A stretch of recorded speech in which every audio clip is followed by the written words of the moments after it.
noite, irmãos. Então vamos ficar em pé para nós louvar o nosso Deus. Sejam todos bem-vindos.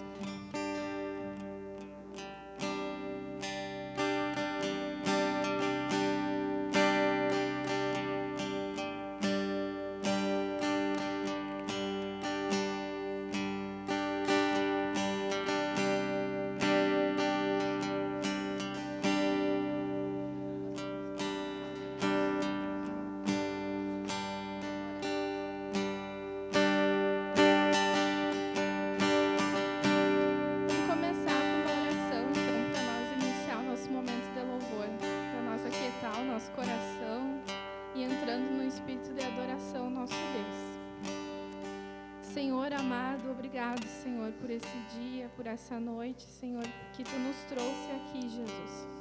Obrigado porque o Senhor é Deus, o Senhor é Rei sobre todas as coisas. Esteja, Senhor, o nosso meio essa noite, Deus. Esse culto é para Ti.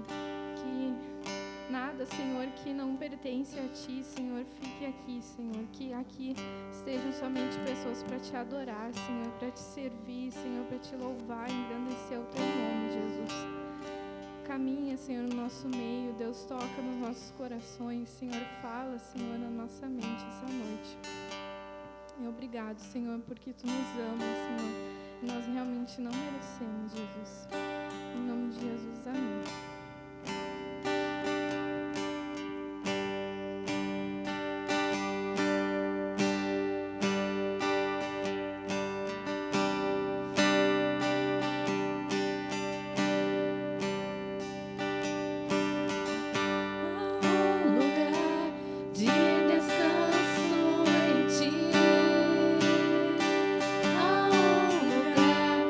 Refrigério em Ti.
Senhor, amém.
Obrigado, Senhor, porque Tu é o nosso Deus.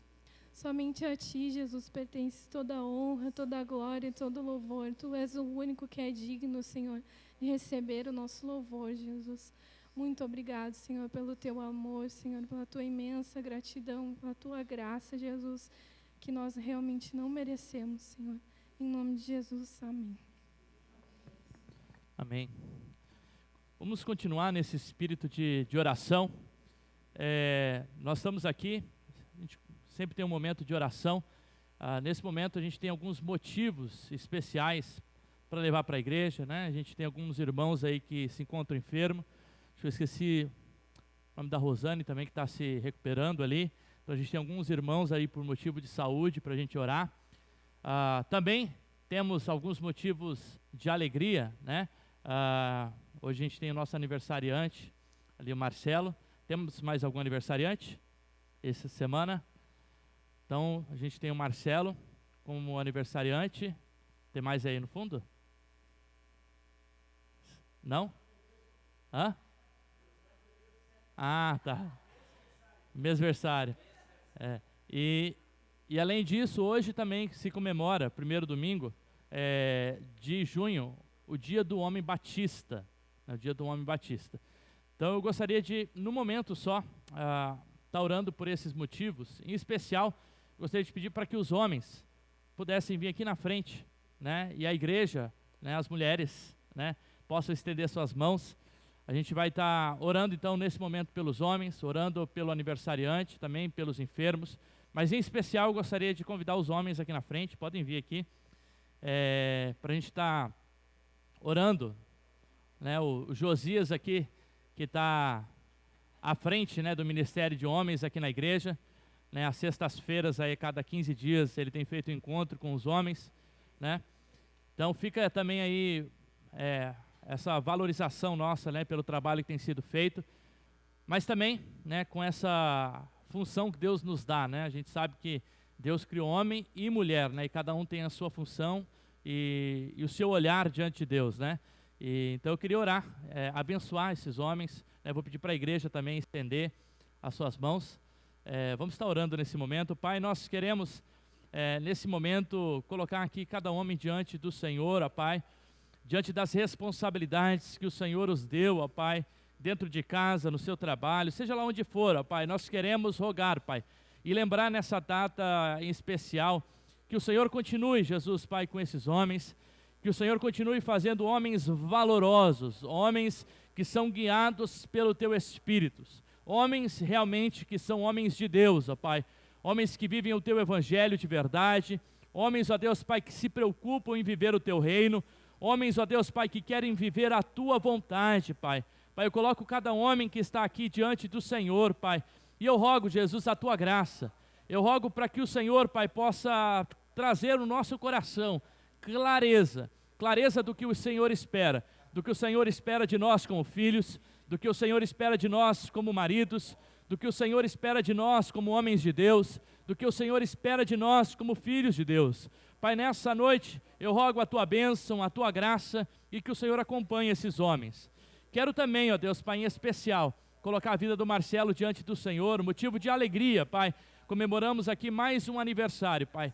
A cada ano, Pai, que o Senhor nos dá, é motivo de nós agradecermos ao Senhor pela memória, por tudo aquilo que nós passamos, mas ainda por aquilo que o Senhor há de fazer, ainda por aquilo que o Senhor há, ó Deus, Pai, de derramar, ó Deus, Pai. Deus, que a Tua graça continue na vida dele, que nesse ano, Pai, ele possa encontrar contigo ainda mais, se aprofundar no seu relacionamento, se aprofundar, Deus Pai, e crescer, assim como Jesus crescia em graça, conhecimento e estatura. Nós rogamos crescimento, graça, ó Deus, e vida para a vida do Marcelo. Também, Pai, queremos rogar por cada enfermo aqui dessa casa, Pai. Ó Deus, muitas pessoas que estão passando por um momento difícil, Pai. Eu cito aqui apenas o nome de algumas pessoas, a Maria, o Hélio, o Norival, a Rosa, Ivone, ó Deus Pai, também a Rosane, ó Deus Pai, que tem passado por esse momento de enfermidade, Pai, ó Deus, o Hélio, Pai, mas eu rogo, Jesus Pai, eu rogo a Deus Pai, pelo Deus que é o Deus da cura, o Deus da restauração, o Deus que pode promover vida. Por isso nós rogamos, ó Deus Pai, porque nós cremos no Teu milagre, nós cremos, ó Deus, nas Tuas mãos, nós cremos que o Senhor, ó Deus Pai, tem vida plena para os Seus filhos, e por isso nós queremos clamar, ó Deus Pai, para que, se for da Tua vontade, restitui a saúde física, a saúde mental, a saúde espiritual, ó Deus, que o Senhor esteja colocando eles diante da Tua presença. Oramos, ó Deus Pai, para a Tua igreja, oramos, ó Deus Pai, por cada ministério, por cada pessoa, ó Deus Pai, por cada líder, ó Deus Pai, que o Senhor, ó Pai, possa trazer as pessoas aqui, ó Deus Pai, para desempenhar o Teu ministério, que este seja assim um celeiro, ó Deus Pai, para abençoar esse bairro, um celeiro, ó Deus Pai, para promover justiça para esse bairro, um celeiro, ó Deus Pai, para pregar a Tua mensagem a esse bairro, um celeiro de transformação para os vizinhos e para as pessoas que aqui nos circundam, ó Pai. Deus, como igreja, nós queremos ser ousados e como vasos nas Tuas mãos, ó Pai. É essa a minha oração, no nome do Senhor Jesus Cristo. Amém. Vamos lá. Parabéns para você.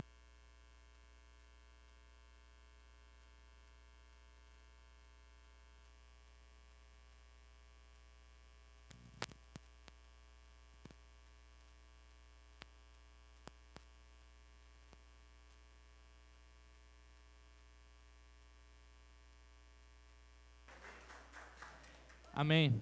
Deus abençoe esse momento de alegria, né? Nesse espírito de alegria, pode se sentar, a gente vai rapidamente para os avisos aqui, os avisos da semana. Pode apagar as luzes todas.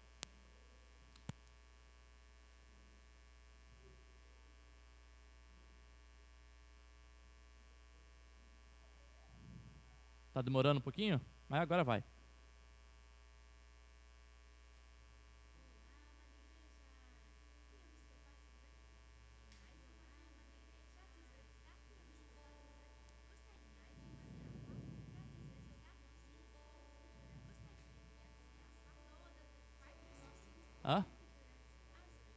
O computador? Tá, pode tirar, vai arrumando aí, eu vou dando os avisos então de forma manual aqui. Tá, obrigado. Vamos dar os avisos de forma manual. Pode deixar o computador rolar aí normal aí, daqui a pouco ele deve voltar aí à vida, né? Então alguns avisos, né? Vamos lá, quarta-feira agora, depois a gente manda esses avisos lá no grupo da igreja, né? Daí lá vai estar essa linda moça lá dando aviso, né? Então, quarta-feira a gente tem o nosso encontro de oração às 20 horas. Depois do encontro de oração, na quarta-feira, no sábado, a gente tem a Sociedade Adolescente, que será às 20 horas, sábado que vem? 19h30?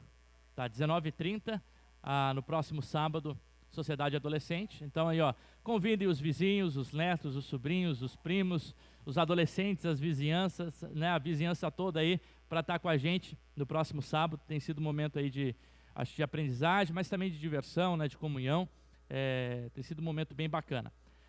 E no próximo domingo temos uma novidade, né? Vou começar com um não teremos culto à noite, às 19h30, tá? Ao invés disso, na próxima semana o nosso culto será matutino, tá? A gente vai fazer o culto às 9h30. Qual é o propósito? A gente vai ter um momento de celebração, um momento de alegria, um momento de culto às 9h30, até ali às 11 horas, ter o nosso culto, e depois a gente vai ter uma confraternização aqui, né, um junta-panela, tá?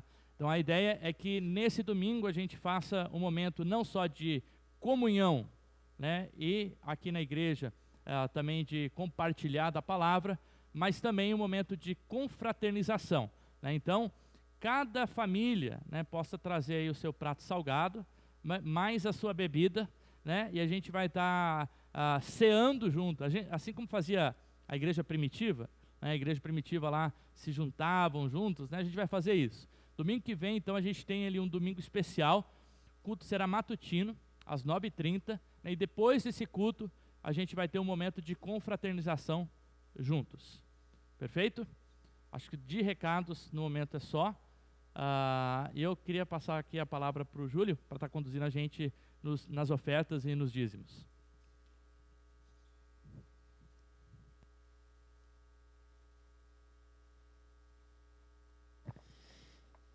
Boa noite, irmãos. Eu quero cumprimentar a amada igreja com a graça e a paz do nosso Senhor e Salvador Jesus Cristo. Amém?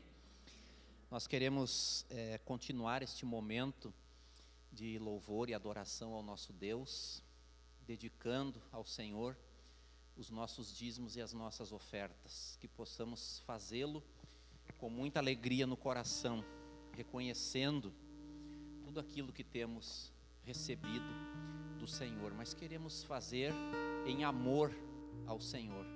A palavra de Deus diz que cada um deve contribuir segundo propôs no seu coração. Não deve fazer isto por constrangimento, mas deve fazer com muita alegria, porque o Senhor ama a quem dá com alegria. Então nós queremos neste momento dedicar ao Senhor. Os irmãos que vieram preparados com seu dízimo, com a sua oferta, poderão estar adorando ao Senhor neste momento. E sempre eu gosto de ressaltar isso, né, para os visitantes. Não se sinta constrangido neste momento, nem obrigado a participar deste momento, porque é um momento da igreja. Mas se você sente alegria e paz no seu coração e deseja contribuir, deseja ofertar, faça.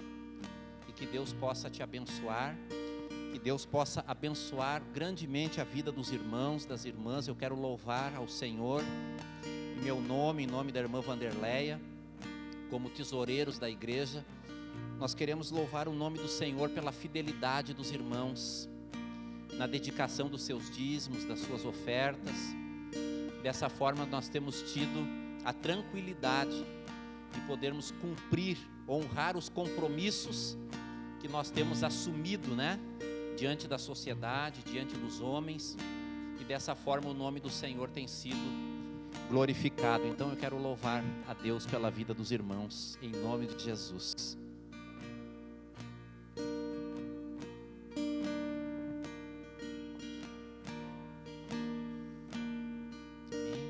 Vamos orar, irmãos, vamos agradecer a Deus. Querido Deus e Pai, eu quero te louvar por esse momento de culto, pela liberdade que temos no Teu Espírito Santo, para te adorarmos em espírito e em verdade, ó Pai, para entoarmos louvores ao Teu nome, expressando, Senhor, a nossa gratidão a Ti por tudo o que temos recebido das Tuas mãos, ó Pai.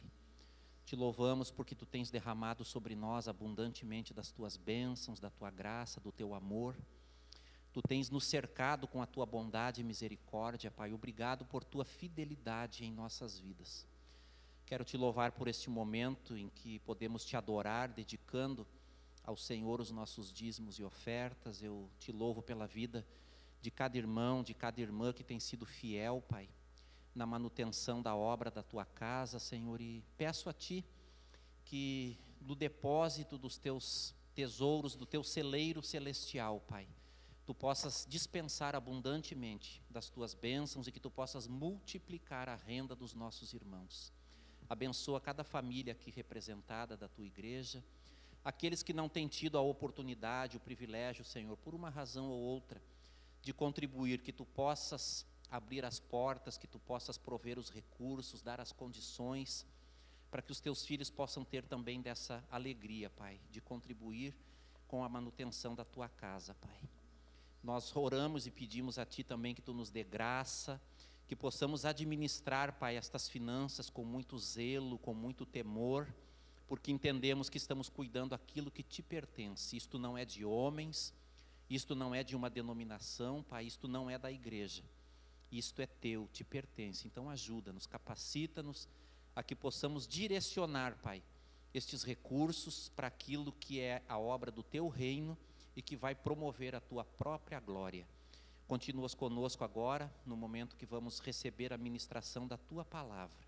Fala ao nosso coração e que a Tua palavra, Pai, ela venha ao encontro das nossas necessidades e que ela produza em nossas vidas frutos que possam glorificar o teu santo nome. Usa o pastor Wellington com muita graça, como tu tens usado o teu servo até aqui, Pai. Oramos assim, agradecidos em nome de Jesus. Amém, Pai. Amém.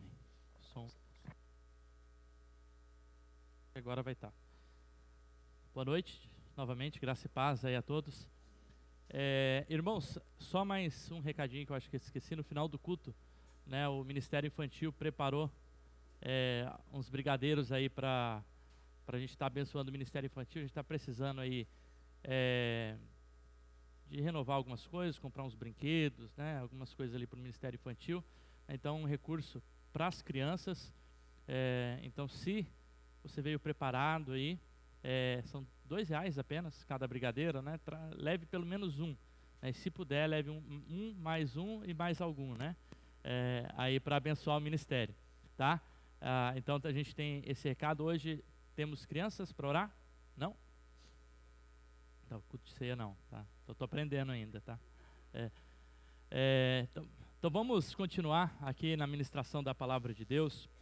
A gente tem caminhado, né, na carta de 1 Coríntios, e a gente tem um lado bom e um lado ruim de fazer essas mensagens positivas. Eu acho que na verdade são todos lados positivos, né, mas às vezes ela pode ser um pouquinho complicado. O lado positivo é sempre que a gente vai a partir da palavra, né, ministrar aquilo que o texto diz. A gente vai para o texto e o texto é quem vai falar conosco. É o texto que vai trazer as suas aplicações, é o texto que vai fazer as suas chamadas, puxadas de orelhas, né, ou o abraço, quando tem que abraçar o texto, né, mas a gente não escolhe o texto, né, diferente de, às vezes, quando a gente está fazendo temas, né, ou que a gente escolhe pregar temas específicos, onde muitas vezes a gente acaba escolhendo temas que a gente gosta mais de pregar, né, ou que a gente acha que é relevante para aquele momento da igreja, né. Então a gente pode ser um pouco mais seletivo naquilo que a gente quer pregar. Quando a gente traz a mensagem positivamente, às vezes a gente se depara com alguns textos espinhosos, né, textos um pouco complicados. E hoje a gente vai trabalhar um desses textos. É o texto de 1 Coríntios, capítulo 5, do versículo 1 ao versículo 13. Mantenha a sua Bíblia aberta. A gente vai lendo aos poucos, né? Eu não vou ler todo o texto. Gostaria de orar nesse momento para que Deus nos dê sabedoria para falar da sua palavra e falar de uma forma fiel e de uma forma realmente que a gente venha fazer a aplicação dela de uma forma fiel realmente e aquilo que a palavra quer falar aos nossos corações. Pai, eu quero orar nesse momento e colocar, Jesus, a tua igreja, nós, diante do Senhor e diante da tua palavra, Pai. A tua palavra já revelada, a tua palavra inspirada pelo teu Espírito, que o Senhor ilumine os nossos corações. Nós cremos que não há trechos que são inspirados e outros não são inspirados. Todos são inspirados pelo teu Espírito Santo. Então todos eles possuem, ó Deus Pai, o teu selo, aquilo que o Senhor quer falar para a tua igreja, a vida que o Senhor quer proporcionar aos corações da comunidade. Por isso eu quero orar para que o Senhor me dê sabedoria, para que eu consiga comunicar aquilo que o Senhor deseja nessa noite. Da mesma forma que o Senhor nos dê, ó Deus, receptividade para receber a tua palavra, ó Deus Pai, porque é a tua palavra e nós precisamos ouvi-la, colocar no nosso coração e obedecê-la, Pai. Por isso nós queremos orar e nos colocar diante do Senhor. Amém. Alguns dias atrás eu ouvi a história de um pastor. A gente vai falar hoje sobre a disciplina na igreja, né? Já colocaram o tema ali, a disciplina na igreja. Então, alguns dias atrás, eu ouvi a história de um pastor que era extremamente rígido na disciplina de seus membros e com a sua família. E um dia esse pastor, extremamente rígido, ele estava reunido em casa com a liderança da igreja. Em certo momento da reunião, a sua esposa se aproxima desse pastor e sussurra algo no seu ouvido. A filha do pastor que estava em casa havia cortado a ponta dos seus cabelos. O pastor, indignado com a postura da sua filha, sobe no quarto para descobrir que ela havia cortado a ponta dos seus cabelos. Extremamente furioso, o pastor disciplinou a sua filha com uma surra que deixou a menina roxa. Dizia ele: você está envergonhando o meu ministério e você está envergonhando essa família, a nossa igreja. Depois disso, ele desce, continua a reunião, e após um tempo de reunião, a esposa vai até ele desesperada. A filha havia ateado álcool no seu corpo e havia se queimado inteira, levando ao suicídio. Esse é um caso de uma disciplina extrema, muito rigorosa, que fez com que a própria filha daquele pastor tirasse a vida. Recentemente eu li um livro de Scott McKnight, chamado Uma Igreja Chamada Tove, uma igreja chamada de boa. Tove é a palavra boa no hebraico. No qual são apresentados diversos exemplos de comportamentos e características de igrejas tóxicas, né? A gente está com essa palavra, está no vocabulário nosso. E alguns exemplos dessas igrejas tóxicas que nós temos e que o pastor McKnight relata várias igrejas lá nos Estados Unidos. Ele fala sobre igrejas onde possuem uma liderança autoritária, pastores e líderes que exercem o poder de forma abusiva, manipulando e controlando a congregação. Nesse sentido, o pastor enumera um número bem grande de histórias reais que aconteceram nas comunidades e que pessoas se afastaram das igrejas, pessoas se afastaram de Deus, né? Muitos realmente desandaram, alguns até questão de suicídio, né? E alguns elementos o livro traz em comum nessas igrejas que são chamadas de igrejas tóxicas ou igrejas com uma manipulação ou com uma disciplina muito rigorosa. Controle excessivo dos seus membros, líderes autoritários que exercem um controle sobre a sua congregação de uma forma unilateral, sem diálogo e sem participação dos seus membros, manipulação emocional e espiritual dos membros da igreja, onde os pastores usavam do seu poder para uma obediência cega daquela igreja, de forma que aquela igreja ela se submetia e muitas vezes emocionalmente, né, muitas pessoas eram abaladas e às vezes passavam até por problemas de saúde emocional. Além de medo, intimação muitas vezes por parte de liderança, e a gente talvez que é crente há mais tempo, já sabe de algumas histórias de igrejas e pastores assim, né, que utilizam o poder e a manipulação para o controle excessivo e também para uma disciplina exagerada dentro da igreja, né? Esse tipo de comportamento, ele normalmente também vem com uma restrição de informação, os membros não participam de todo o fluxo da igreja, porque o pastor precisa ter o controle da igreja, além da desvalorização e desqualificação do outro, para que eu seja melhor e eu tenha esse poder sobre o outro. E por fim, né, a ausência de uma prestação de contas da igreja na sua transparência, seja naquilo que acontece dentro no púlpito, aquilo que acontece nos bastidores. E a gente ouve de algumas igrejas que depois, às vezes, aparentemente estão abençoadas, mas o bastidor, às vezes, daquela comunidade é um bastidor extremamente sujo, né, onde se usa de autoritarismo e tantos outros controles excessivos. Esse é um lado da moeda, né, a disciplina que dada de uma forma exacerbada. No outro lado da moeda, Paulo, ele relata agora aqui em 1 Coríntios 5, o contrário do que foi dito até aqui.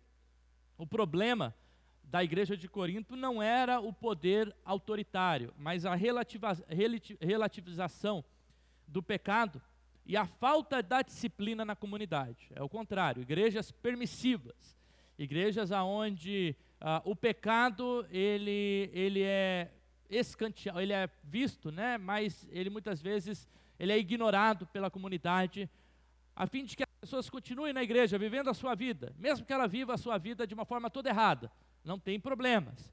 Mesmo que ela esteja na liderança, mas está vivendo uma vida toda torpe, não tem problemas, né? Muitas vezes, então, de um outro lado da moeda, a gente tem a falta de disciplina e a falta de autoridade, que também causa uma certa permissividade no corpo de Cristo, agora eu falei que nem carioca, né?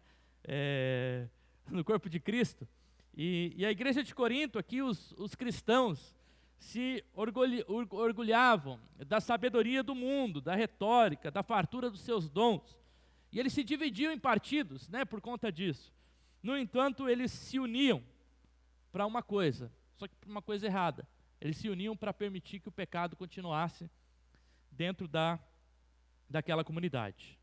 Paulo discorre acerca de um membro daquela comunidade, e é isso que a gente vai conversar hoje, um jovem que tinha relação sexual com a própria madrasta. Pecado que para Paulo era até mesmo inadmissível entre os não crentes, quiçá entre aqueles que estavam dentro da comunidade cristã. No entanto, eles permitiam essa infâmia dentro da igreja e dentro da comunidade.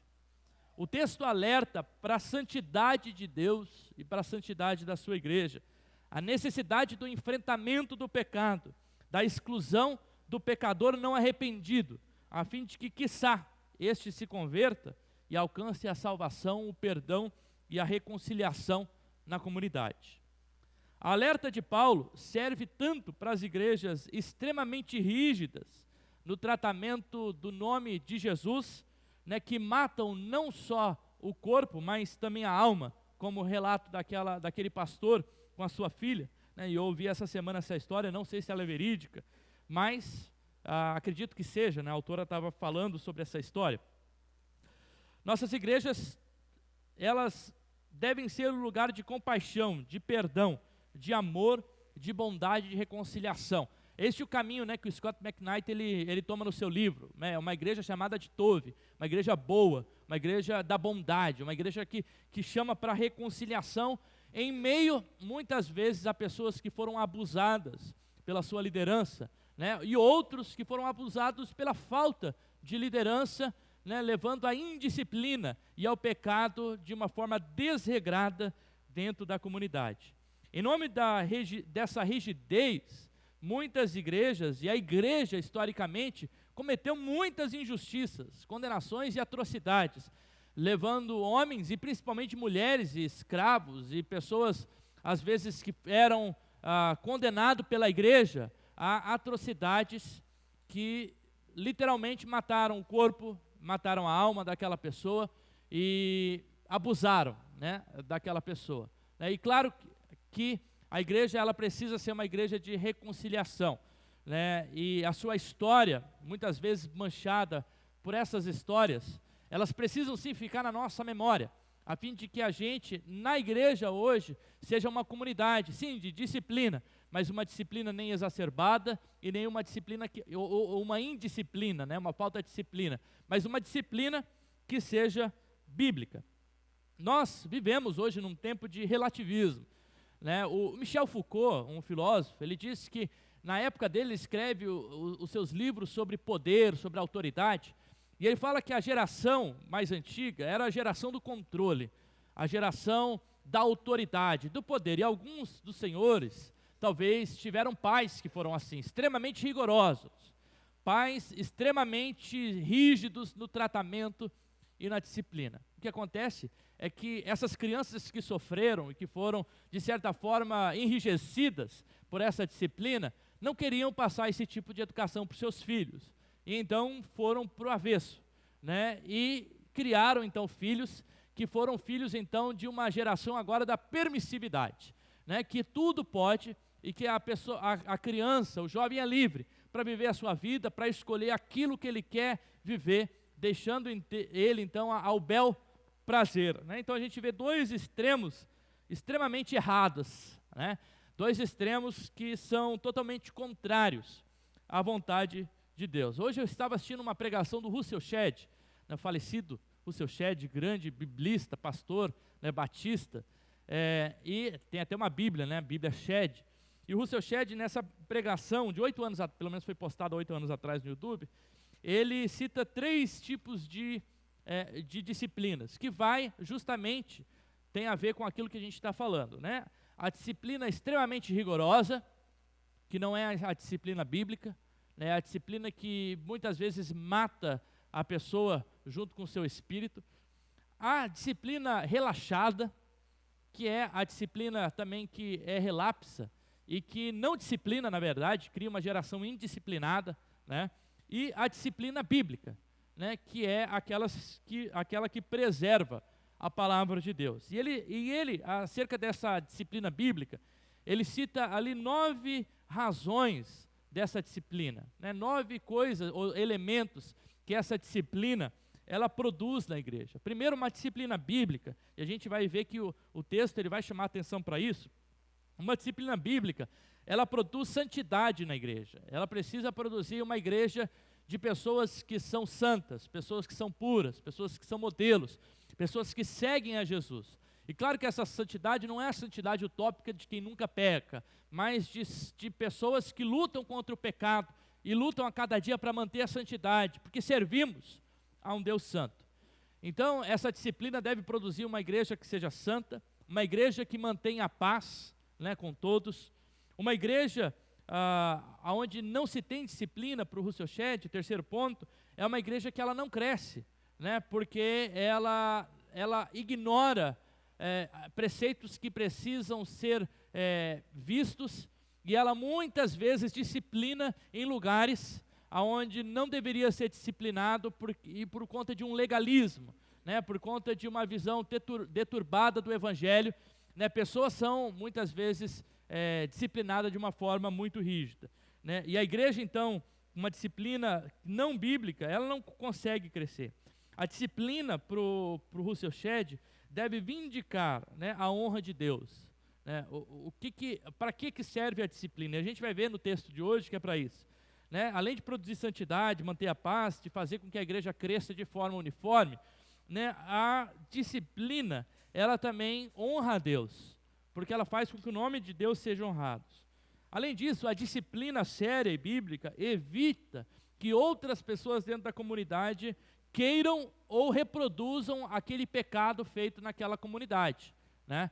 Então, quando alguém é disciplinado, né, de uma forma séria, e aqui talvez todos nós em algum momento já fomos disciplinados, né, ainda que não seja de uma forma punitiva, né, porque a disciplina às vezes a gente enxerga só de uma forma punitiva, mas a disciplina pode ser uma instrução, um guiar você acerca de um problema, de algo que você está passando, né? E quando somos pessoas indisciplinadas, nós não damos ouvidos àquilo que a comunidade, que Deus ou que a igreja nos diz. Mas pessoas disciplinadas, elas querem viver para o evangelho. Então o pecado deve ser motivo de vergonha própria e vergonha para aquela comunidade. Então aquela igreja junto procura crescer, né, e crescendo em santidade diante de Deus. A disciplina correta, ela evita a ira de Deus, porque Deus, ele olha para uma comunidade que se arrepende. E assim então, a disciplina também produz um arrependimento verdadeiro, né? A disciplina deve produzir não apenas uma obediência, mas um arrependimento. Porque não adianta a gente apenas obedecer a disciplina sem que haja um arrependimento por aquilo ou pelo motivo pelo qual a pessoa está sendo disciplinada. Além disso, a disciplina cria responsabilidade antes que fique muito tarde. E aqui o texto de 1 Coríntios é um texto onde já é tarde, né? E Paulo, ele pede a expulsão de uma pessoa da igreja. Literalmente ele diz que aquela pessoa deveria ser entregue a Satanás. A gente vai ler o texto. É um texto bem pesado, né? Paulo pedindo então a excomunhão daquele membro, né? Mas esse é um caso extremo de disciplina. A disciplina acontece de muitas formas, e esse é um caso extremo de alguém que foi insubmisso, que não ouviu, não quis se arrepender, não quis continuar na mesma vida, né? Então é como se Paulo estivesse falando: você não pertence mais a essa comunidade, porque você não vive como essa comunidade, você não vive os padrões de Jesus, né? Então se entregue ao pecado, e quem sabe assim, um dia Deus há de salvar a sua alma, né? Paulo então entrega aquele indivíduo a Satanás. E uma igreja que não disciplina é uma igreja que não cumpre a sua missão. Então vamos para o texto, a partir do versículo 1, e a gente vai conversando, né, bem rapidamente sobre o texto e aprender algumas verdades das Escrituras acerca da disciplina na igreja e a importância da disciplina na igreja. A gente vai ver que disciplina não é apenas, às vezes quando a gente fala de disciplina a gente tem a ideia de colocar alguém de banco, né? A disciplina não é colocar alguém de banco, existem vários tipos de disciplina, né? O Paulo, ele fala de um tipo de disciplina, que é o que a gente chama de uma disciplina cirúrgica. É um corpo e dentro daquele corpo você tem uma célula cancerígena, que ela está crescendo, e a fim de que aquele câncer não cresça no corpo, o que é feito? É removido o câncer. Então é uma disciplina cirúrgica, a fim de que aquele câncer não afete todo o corpo, não afete toda a comunidade. Então esse é o propósito da disciplina cirúrgica que a gente vai ver, mas existem outros tipos de disciplina. Versículo 1, Paulo começa dizendo então, assim, ouve-se por aí que existe entre vocês imoralidade. E a imoralidade, deixa eu aceitar um pouquinho de água. E a imoralidade tal, como não existe nem mesmo entre os gentios, isto é, alguém que se atreva a possuir a mulher de seu pai. E isso me assusta nesse texto, porque quando a gente começou essa série em 1 Coríntios, a gente viu que a igreja de Corinto é uma igreja que vive numa metrópole, numa cidade muito grande, e nessa cidade muito grande, na cidade de Corinto, ali você tem o templo de Afrodite, lembra disso? Aonde nesse templo de Afrodite existiam as sacerdotisas cultuais, e essas sacerdotisas, elas cultuavam a Afrodite, né, por meio da imoralidade sexual, né, desciam lá e literalmente, né, por meio do ato sexual, adorava esses deuses, a Afrodite. Além disso, você tinha lá o templo também de Apolo, né, onde também se eram feitas imagens de genitálias para a adoração desse Deus. Né? Então, a gente tem um local na igreja de Corinto extremamente imoral aos padrões bíblicos, extremamente contrário. E aí Paulo olha para essa comunidade e diz assim, olha, ouve-se que há entre vocês uma imoralidade que nem entre os gentios existem, nem entre aqueles da cidade de Corinto que fazem tudo isso existe, mas dentro da comunidade, dentro da igreja existe isso. Ele fala, isso é alguém que se atreva a possuir a mulher de seu pai. O termo utilizado para imoralidade é o termo porneia, aqui, que tem a ideia de uma imoralidade ou tudo aquilo que vai contra a ideia de pureza sexual. Né? O termo porneia, ele é um termo geral, que pode significar tanto a ideia do adultério, da fornicação, de relações ilícitas fora do casamento, qualquer tipo de imoralidade sexual. Né? Qualquer tipo de imoralidade sexual, esse termo ele abrange. Ele está falando, olha, na igreja existe então essa imoralidade sexual. E a explicação aqui é que alguém, um jovem, possivelmente está tendo um relacionamento com a sua madrasta. E por que a gente sabe que é a madrasta e não a mãe, né? Uma vez que fala aqui que se atreva a possuir a mulher do seu próprio pai. Porque quando a gente vai lá em Levíticos, capítulo 18, versículos 7 e 8, né, a gente tem ali a ordenança contra o filho ter relação com a madrasta e com a mãe, né, a proibição para ambos. Mas lá em Levítico, o autor diz assim, versículo 8, não tenham relação com a mulher de seu pai, esse é um direito que tem apenas o seu pai. E aí no versículo 7 diz, não envergonhe seu pai tendo a relação com a própria mãe. Então o autor ele faz a distinção entre mãe e a mulher de seu pai. A mulher de seu pai que provavelmente é uma madrasta. Né? Então tem esse indivíduo dentro da comunidade que está tendo relação, está tendo um relacionamento junto com a própria madrasta. Né? E nem mesmo as leis romanas e as leis gregas olhavam para esse tipo de relacionamento de uma forma positiva, né? Ou permissiva, né? Vamos dizer assim. Quanto menos o judaísmo, né? Que isso era algo abominável para Deus. E é isso que o Paulo está falando. O que está acontecendo entre vocês não é aceito nem entre os gentios. Nem entre os gentios isso acontece. Né? Alguns vão sugerir que o filho estava tendo relação com a sua madrasta por questões financeiras, a fim de que a madrasta não perdesse a herança. Né? Então, provavelmente uma mulher abastada, um menino também que tinha as suas posses, então para a riqueza manter na sua família, o pai havia morrido e possivelmente esse filho tinha essa relação com essa madrasta. né? Então é isso que está acontecendo nessa igreja, ou seja, além de uma questão aqui de moralidade sexual, há toda uma questão de poder, de luta por dinheiro, né? Toda uma questão imprópria para aqueles que se dizem filhos de Deus. Então aqui, nós temos então, nesse versículo 1 aqui, essa relação desse sujeito, né? E o verbo utilizado aqui é o verbo possuir, né? Como se isso já estivesse acontecendo há certo tempo, né? E não uma relação corriqueira, mas que talvez estivessem realmente tendo um relacionamento, né? Alguns chegam até a dizer que talvez ele tenha até se casado com a própria madrasta, mas isso é só conjectura, né? De fato, o que a gente tem aqui é que tem um indivíduo que está tendo relação com a própria madrasta, né? E no contexto judaico, né, nós vemos aqui que esses são motivos de expulsão de pessoas dentro de uma comunidade, né? Existiam alguns motivos que alguém poderia ser expulso da comunidade judaica. Primeiro, alguém que quebrava a aliança poderia ser expulso da comunidade judaica. Segundo, alguém que tinha uma culpa no homicídio ou algo que havia acontecido. E terceiro, a falta de manutenção da santidade. A gente vai ver que Paulo, ele pega esses 3 princípios para falar justamente a disciplina a este indivíduo. Israel aqui é chamado como uma comunidade que é chamado a santidade. Por 6 vezes, Paulo aqui, ele indica que esse indivíduo que está fazendo algo na igreja, ele precisa ser expulso. E a gente vai ver por que ele toma essa atitude tão drástica, muitas vezes que a gente considera drástica, né? Depende do ponto de vista, mas que a gente pode considerar como drástica, né? Entregar o indivíduo ao próprio Satanás.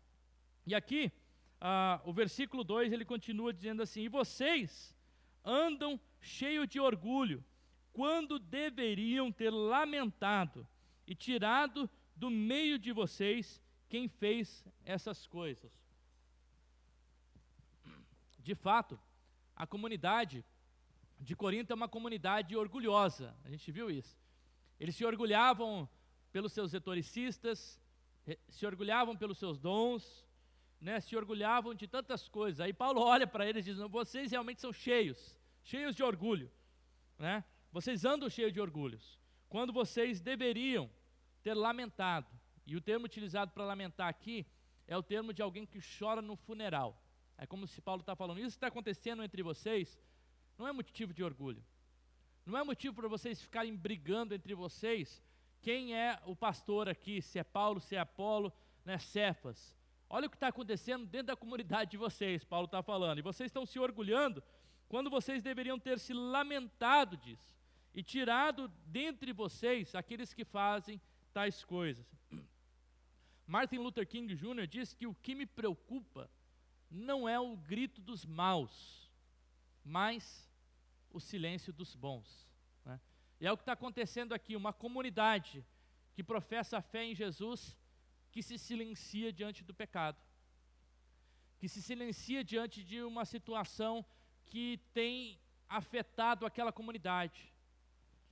Aquele homem deveria ser tratado, tanto porque ele deveria ser tratado, quanto também porque a comunidade seria afetada caso aquele homem não fosse tratado. E é isso que Paulo vai falar, né?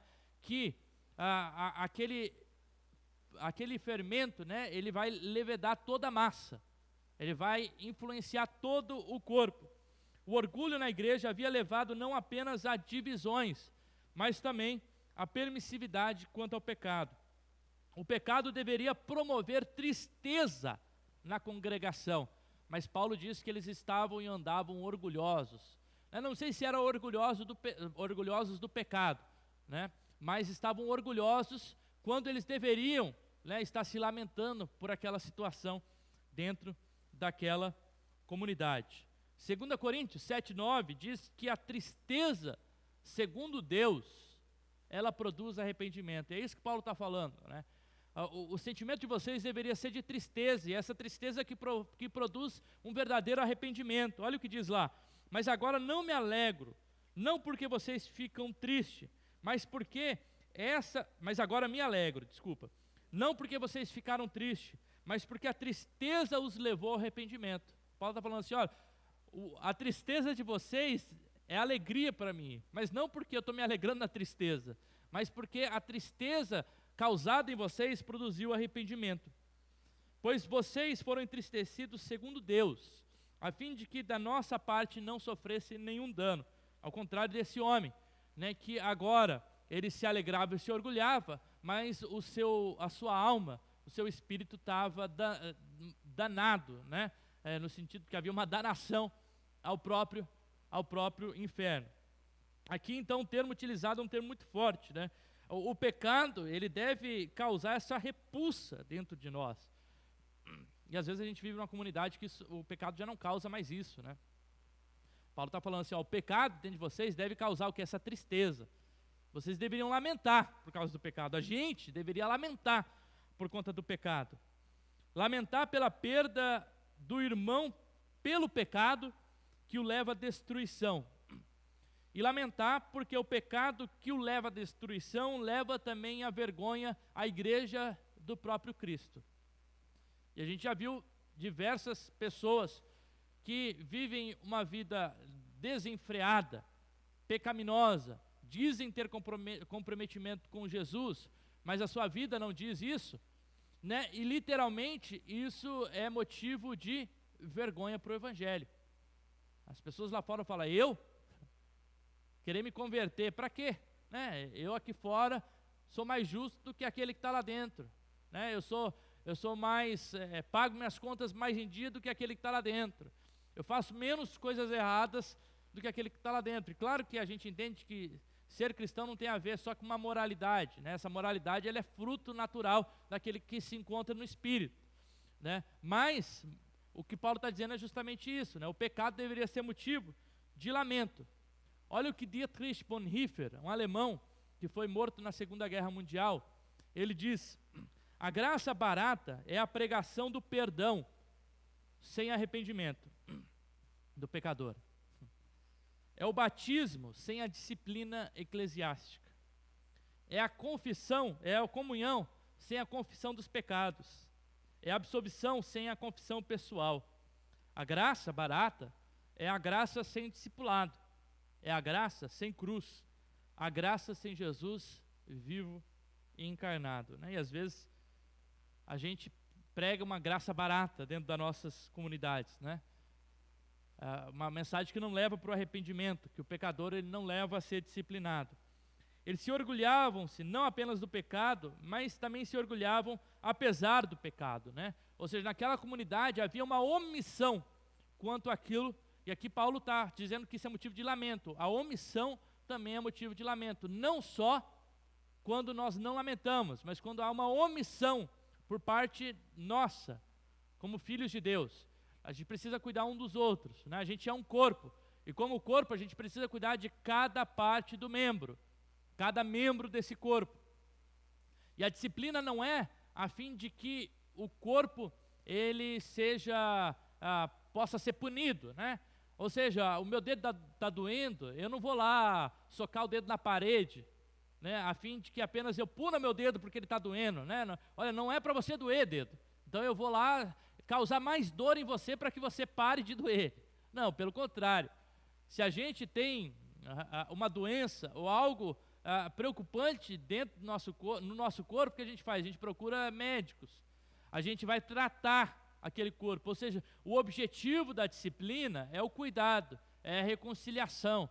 Até mesmo essa disciplina extremamente rigorosa de Paulo, de entregar esse indivíduo a Satanás, ela tem o propósito e o objetivo da restauração e da reconciliação, algo que acontece lá na segunda carta de Coríntios, quando Paulo de novo convida essa comunidade a receber agora esse irmão que havia se arrependido, né? Porque agora a igreja não queria o receber, né? E ele está falando, agora vocês estão sendo pesados demais, porque ele já se arrependeu, né? E agora vocês precisam receber ele de volta na comunidade, né? Porque ele já foi restaurado. Ou seja, literalmente a disciplina, né, que Paulo aplica, ela produz um efeito naquele membro.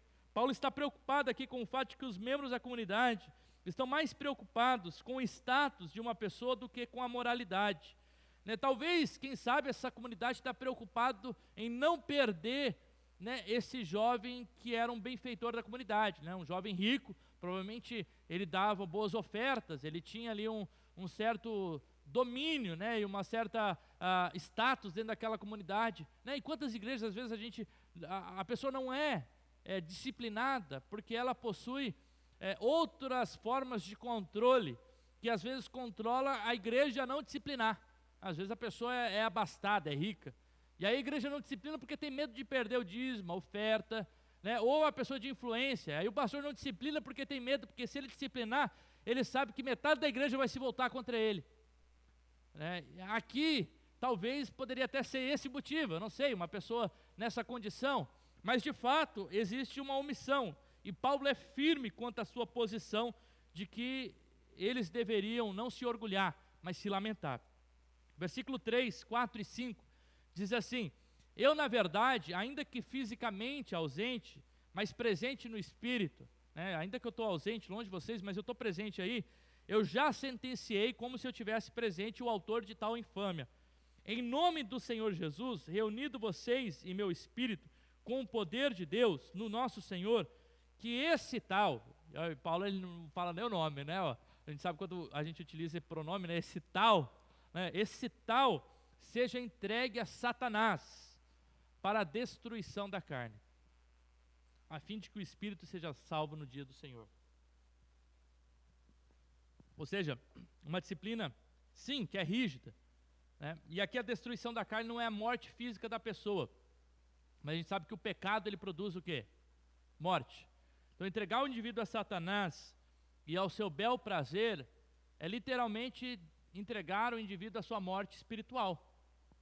É entregar o indivíduo ao afastamento de Deus, ao afastamento da comunhão da comunidade. É o que Paulo está falando, ó, esse que tem vivido de uma forma desregrada, né, desde que ele vive assim, entrega ele a Satanás para a destruição da carne, para quem sabe um dia, se essa carne sendo destruída e esse indivíduo seja entregue a Satanás, o seu espírito possa ser salvo no dia do Senhor. Os versículos aqui explicam como a disciplina deve ocorrer, com a autoridade, né? Paulo utiliza não só a autoridade apostólica, mas a autoridade do nome de Jesus, ou seja, a disciplina é dada em nome de Jesus, no contexto de uma assembleia no poder de Cristo, né? Ou seja, aqui a assembleia, e a gente quando lê lá em Mateus 18, versículo 15 a 20, né? Paulo não, né? Agora é tudo Paulo. Mateus lá no capítulo 18, o que ele fala? Jesus falando sobre a disciplina, ele fala, olha, vai lá um irmão, se não ganhar, leva mais um, né? Até que isso seja levado à comunidade. Ou seja, existem passos, né? Que a gente pode tomar numa disciplina na comunidade. Só que qualquer disciplina, irmão, ela não tem o motivo de envergonhar ninguém, de condenar ninguém. A disciplina, ela deve ter o motivo de restaurar aquele membro para o corpo, né? Só que, dependendo da disciplina, a gente restaura de forma diferente. Por exemplo, alguém que sabe que tem tendências ou predisposições genéticas a ter um problema cardíaco. Na minha família é cheio de gente com problema cardíaco, né? Por exemplo. Eu posso me disciplinar para ter uma alimentação saudável, para fazer exercícios físicos. Para quê? A fim de que o corpo não padeça. Essa é uma forma de disciplina. Eu me autodisciplinando numa forma instrutiva e formativa, a fim de que não haja, então, padecimento do corpo. É o que a gente faz no dia a dia aqui na comunidade. A pregação do Evangelho é isso. É um tipo de disciplina. Uma disciplina formativa, instrutiva. A EBD é um tipo de disciplina formativa, instrutiva. O aconselhamento é um tipo de disciplina. Então, todos nós precisamos ser disciplinados e submissos à disciplina, né, de Deus, né, e uns dos outros. Né? O aconselhamento é um tipo de disciplina, só que é um tipo de disciplina de prevenção, né? Ou seja, e a disciplina tem a ver com, literalmente, né, no militarismo a gente fala, né, que os dois pilares do militarismo é a disciplina e a hierarquia, né? E a disciplina não tem a ver só com uma série de regras que precisa ser obedecida, né, mas até com a própria autodisciplina para o seu dever viver de uma forma, né, que ali o seu dever impõe, né? Então, ou seja, uma autodisciplina. Nesse primeiro sentido, né, a disciplina ela tem essa ideia de de autocuidado, né, a fim de que a igreja ela continue saudável, né? A gente vê que pode ter alguns problemas dentro da comunidade, então a gente precisa instruir a comunidade, instruir uns aos outros. Aqui todos nós somos chamados de sacerdotes. Disciplina não é dever só do pastor, né, mas é um dos outros, todos somos partes desse corpo, né? Então nós devemos cuidar do corpo. Um segundo tipo de disciplina é a disciplina que a gente fala corretiva. Essa já aconteceu alguma coisa, já tem um pecado, já tem um machucado, né? Ou seja, eu já fui lá jogar bola, né, e já machuquei meu pé, o pé já está machucado. E aí se o pé está machucado, o que a gente precisa fazer? O pé está machucado, eu vou lá, pego a motosserra e corto o pé fora? Não, né? O pé está machucado, a gente trata do pé, né? Às vezes, se for preciso, coloca o gesso, né? Se não for preciso colocar gesso, né? Aí eu não sei muito a medicina o que vai fazer, mas vai restaurar aquele pé. A pessoa vai ficar um pouco sem andar, vai descansar, até que naturalmente aquele pé vai ganhando forças, né? E ele vai voltar a andar de novo, de repente ele está correndo, jogando futebol de novo, né? Está lá de novo. Essa é a disciplina corretiva, né, que acontece no dia a dia da igreja, né? O irmão vai lá, alguém vai lá e peca, o irmão se ira contra o outro, fala mal, o irmão fofoca da vida do outro, sei lá, existe um problema de família, marido, esposa, sabe? Essas questões que acontecem na nossa vida, de pessoas lutando contra o pecado, mas que está aí, né? E às vezes a gente desliza, às vezes a gente cai, né? E aí a gente precisa de uma disciplina corretiva. Ó, irmão, vamos ajustar, né? Vamos se arrepender, vamos voltar, vamos orar a Deus, sabe? Vamos recomeçar. Isso é disciplina corretiva, né? E aqui Paulo, ele trata de um terceiro tipo de disciplina, que é a disciplina cirúrgica, que é literalmente a remoção de uma parte do corpo. A gente sabe que isso acontece só em casos mais extremos, né?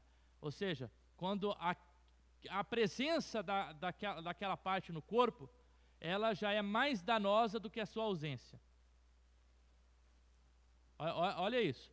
Quando a presença de alguém no corpo é mais danosa do que a sua presença, então essa pessoa ela é convidada, né, a rever a sua situação. E Paulo aqui o convida a se retirar, né, a ser excomungado. Hoje em dia é algo que pode até causar certa polêmica, né? A gente não vê mais isso acontecendo nas comunidades, né?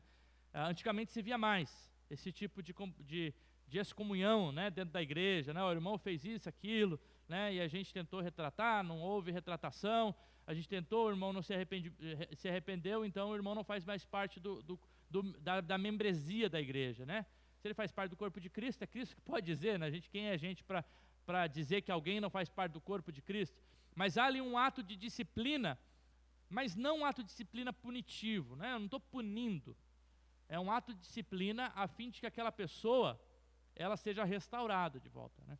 Então a gente tem que pensar como comunidade de fé que quando a gente aplica a disciplina, a razão da disciplina é sempre a restauração e a reconciliação, não é para punir ninguém. Se a gente quer punir alguém, essa disciplina não deve acontecer. Ninguém deve ser punido, né?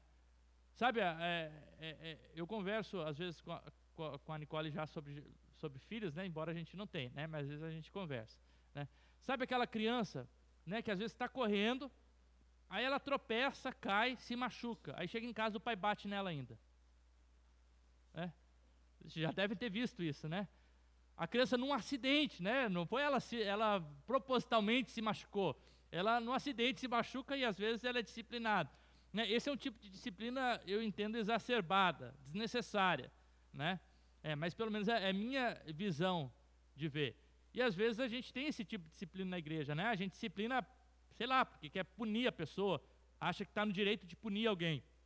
Pelo contrário, Paulo, ele diz que aquela igreja deve compreender que o entregar a Satanás aqui é a fim de que o corpo e a alma dessa pessoa sejam salvos.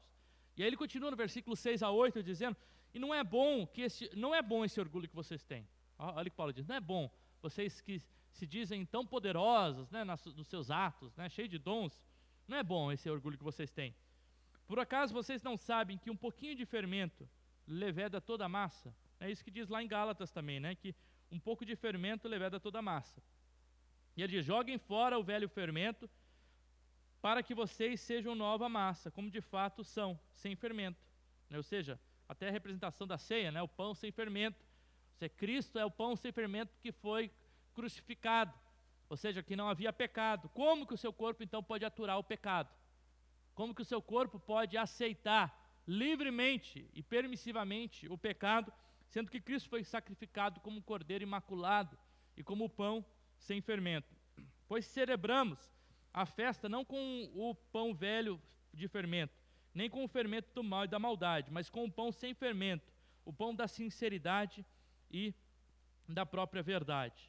Né? Paulo já dava indícios disso, lá em 1 Coríntios 3, 16 a 17, desse tipo de correção que é cirúrgica, onde ele dizia assim: vocês não sabem que são santuários de Deus, mesmo livro, capítulo 3, e que o Espírito de Deus habita em vocês, ou seja, vocês são santuário de Deus, são templo, e o Espírito habita em vocês. Se alguém destruir o santuário de Deus, Deus o destruirá, porque o santuário de Deus, que são vocês, é sagrado. Então, o que está acontecendo aqui? Alguém dentro da comunidade, quando ele está vivendo no pecado, de uma forma que não se arrepende, ele está destruindo o quê? O próprio corpo de Cristo. E lá no próprio livro, em 1 Coríntios 3, já diz que o próprio Deus iria destruir essa pessoa, porque ela estava destruindo o seu corpo. Né? Deus tem o zelo pelo seu corpo. Deus tem o zelo pela sua igreja.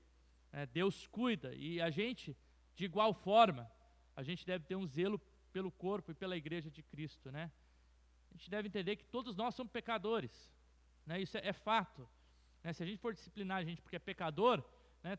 Todo mundo já estamos em disciplina, né? Mas a gente precisa de pessoas que são pecadoras, mas que são disciplinadas e arrependidas, pessoas que têm o coração submisso a se arrepender, a começar de novo, a voltar de novo, a poder seguir em frente e a cada dia crescer conforme a imagem do Filho. Não é uma pessoa indisciplinada dentro da comunidade que não aceita a disciplina, né? É sinal do quê? De orgulho no coração, né? Uma pessoa orgulhosa, né? Que ela não quer receber aquela disciplina. Por quê? Não quer receber porque talvez ela tem medo do seu nome ser envergonhado, né? Ela tem medo do seu nome ser malfamado, como se sinceramente a nossa reputação fosse mais importante do que a reputação da igreja de Deus, da reputação de Cristo. E não é, não é. A reputação, a honra de Cristo é muito mais importante do que o nosso nome. Se o nosso nome tem que ser envergonhado, a fim de que o nome de Cristo seja exaltado, que seja assim, né? Mas que o nome de Deus continue sendo exaltado na sua igreja, né? Seja pela instrução, seja pela correção, ou seja, pela própria disciplina. Pastor Jeremias, da 8ª igreja de Belo Horizonte, ele escreve assim sobre a disciplina, né? Uma igreja que não pratica a disciplina certa, bíblica, constante, cuidadosa, atenciosa, respeitosa, firme, afetuosa, não deve nem sequer observar a ceia do Senhor. A disciplina deve ser feita em amor, compaixão, sem vingança, ódio ou retaliação. Vale lembrar que a disciplina é um ato de compaixão, de purificação e de amor do nosso Pai, né? Um Pai que ama o seu Filho. E por isso, Ele disciplina de forma educativa, de forma corretiva, né? E às vezes até precisando excluir, a fim de que aquela pessoa seja salva. Então, a disciplina não é um mero obediência ou punição à pessoa, mas ela vem do próprio coração de Deus, preocupando-se em primeiro lugar com a sua igreja, né? De que a santidade de Deus seja mantida na comunidade, mas também para que os indivíduos sejam reconciliados, restaurados, amados, recebidos e que cresçam, né, no ambiente. Para isso a gente precisa submeter muitas vezes a disciplina. Eu já precisei submeter a disciplina, né? Porque a gente às vezes pisa na bola, né? Eu estou na igreja não pode dizer com 11, estou desde os 2 anos de idade, já 30 anos dentro de igreja, né? Claro que eu não posso considerar com 2 anos de idade, né? Mas sei lá, desde os 2 eu estou na igreja. Mas eu me batizei com 11, então vamos dizer 20 anos, né? Tempo da inocência, não valia, né? Lá com depois, mas desde pequeno na igreja, né? A gente às vezes pisa na bola, né? Como jovem, com adolescente, pastor às vezes precisa, vem cá, meu filho, vamos sentar. Olha, o que você está fazendo não é tão correto, né? Quem já talvez não passou por isso, pode passar, né? E a forma com que a gente deve receber isso Não deve ser como uma punição, o pastor quer me punir, ou o líder quer me punir. Não, deve ser como um ato de amor, né? De respeito, de cuidado, a fim de que a igreja cresça de forma saudável, né?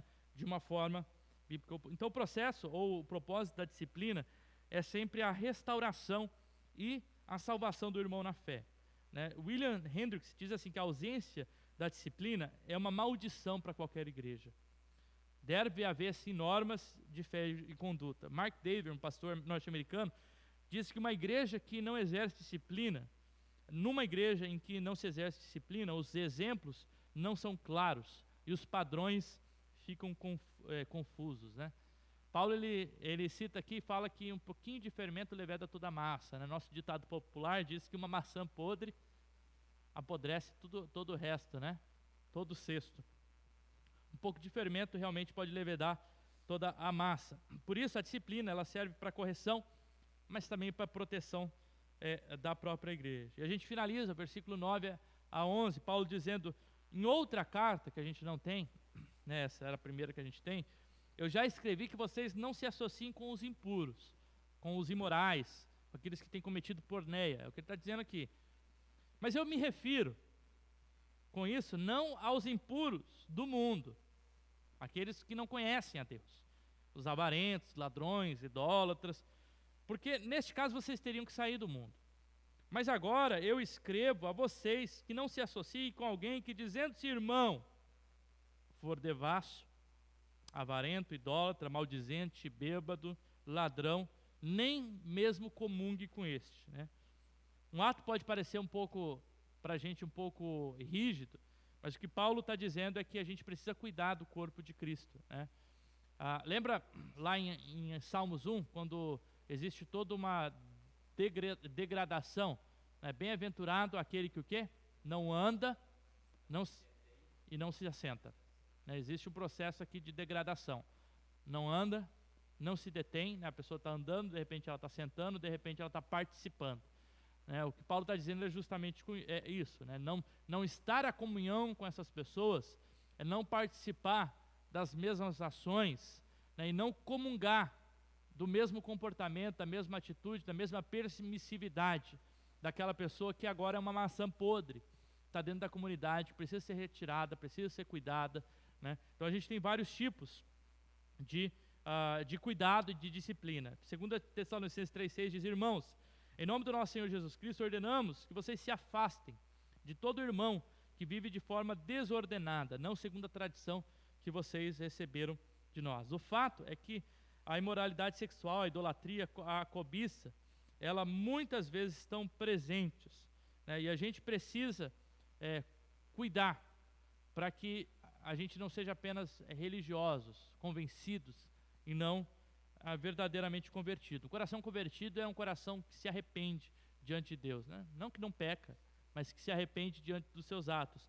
e que se submete, né, a todo tipo de instrução, de disciplina, de correção, que é feita sempre em amor. Claro, como a igreja que sempre cuida, né? 1 Coríntios 12:13 diz, né, pois que direito haveria eu de julgar os de fora? Mas será que vocês não devem julgar o de dentro? Os de fora Deus os julgará. Expulsem o malfeitor do meio de vocês. A igreja, ela é corresponsável, juntamente com Deus, com aqueles que estão dentro da comunidade. A ação disciplinar de Deus envolve essa admoestação, a correção, a severidade de um pai, mas que é motivada por um amor, pelo amor, né?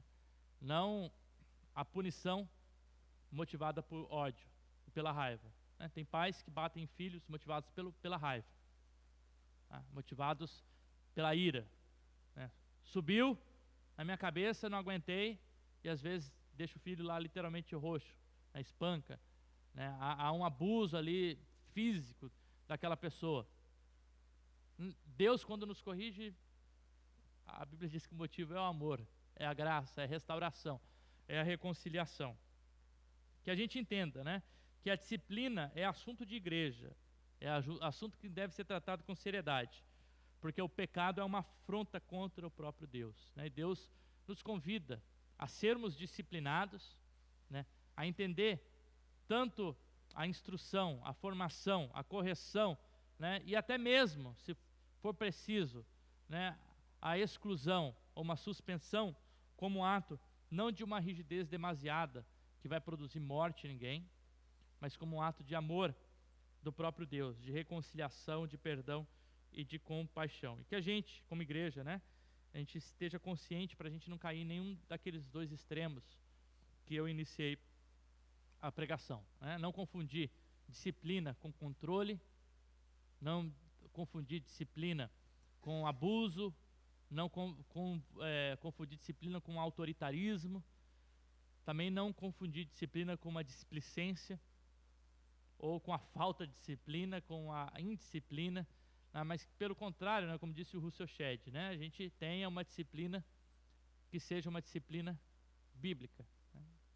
Como eu disse, né, esse texto não é o texto, né, o primeiro texto que alguém vai, vou escolher um texto para pregar hoje, vou pregar sobre disciplina, vou falar sobre a necessidade da disciplina, mas eu acho que é um texto extremamente importante, né, porque a gente é corrigido e disciplinado por Deus, e a gente também é disciplinado a todo momento, né. Então qualquer ato de disciplina não é ato de vergonha, é ato de reconciliação, de restauração e de comunhão. É o que a gente faz quando a gente participa da ceia, né?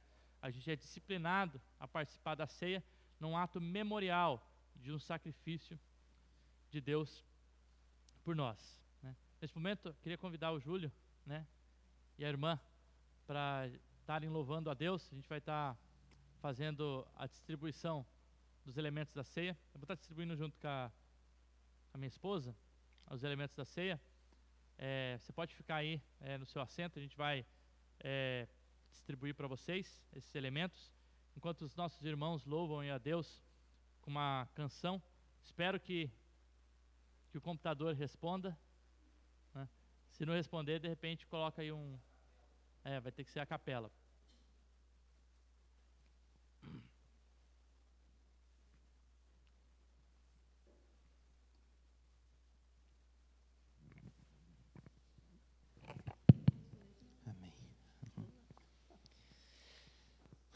Nós gostaríamos de convidar a igreja para que ficasse de pé nesse momento e que pudessem cantar juntamente conosco esse hino que diz Divino Companheiro, é conhecido de toda a igreja, a irmã Vera particularmente aprecia muito. Eu gostaria de convidar a igreja para que pudéssemos juntos louvar o nome do Senhor. Amém, Senhor, nos abençoa, Pai, nos capacita, Senhor.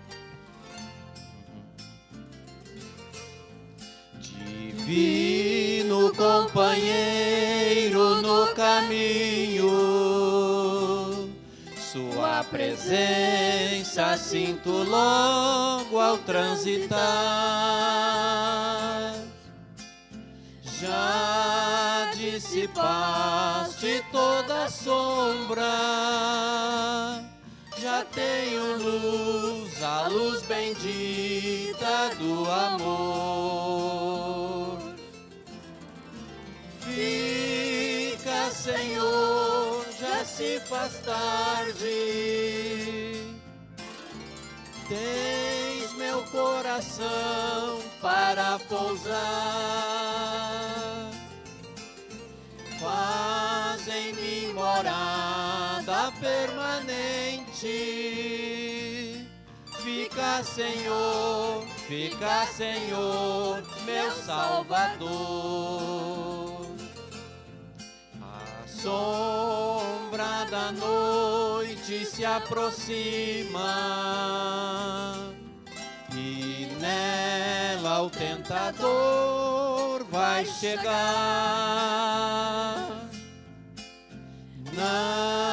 Não me deixe só no caminho. Ajuda-me ao céu chegar. Fica, Senhor, já se faz tarde.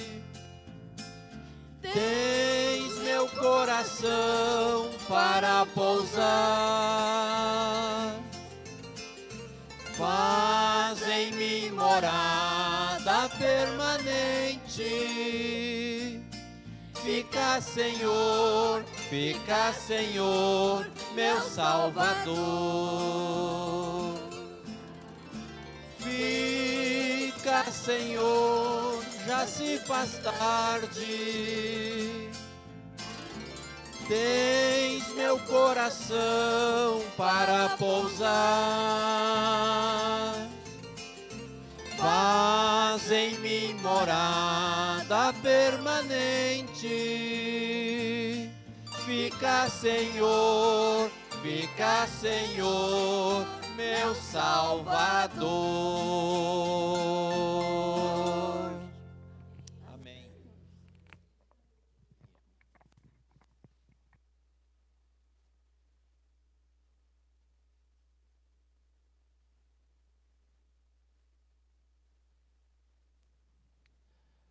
Hoje o Júlio trouxe aqui um pão pita, né? Pão asmo, sem fermento, né? Acho que bem propício aí a administração da ceia, né? Ele é tão bonito que não tem nem vontade de partir ele aqui, né? A palavra de Deus diz lá em 1 Coríntios 11, 23, né? Porque eu recebi do Senhor. Deixa eu também servir aqui a minha